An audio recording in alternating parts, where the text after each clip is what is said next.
Are you wondering if we have dual SIM card support on all of these Samsung S10 series tablets? So I have good and also bad news. Basically, for these tablets there are actually two different versions. One which actually comes with a SIM card support, and also one which doesn't comes with a SIM card. So if you pay a bit more, you can also get basically these tablets with that support. And if you get that version, you will not only get one physical SIM card support, but also one eSIM support. So if you basically take out the tray, so it's either located on this corner over here or also over here, depending on the model you have. So for example, over here, I actually do not have the SIM card version. So if you open up this tray, we can still, for example, insert the memory card, so that's why we have this tray.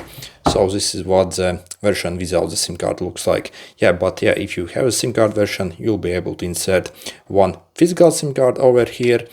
And also if you go in the in the settings, simply click your connection settings and you should see mobile network section over here. So if you have a SIM card version, if you click there, you will also be able to set up eSIM, so virtual SIM card.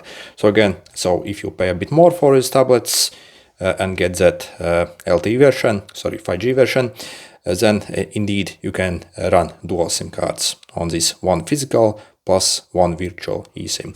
Okay, good luck.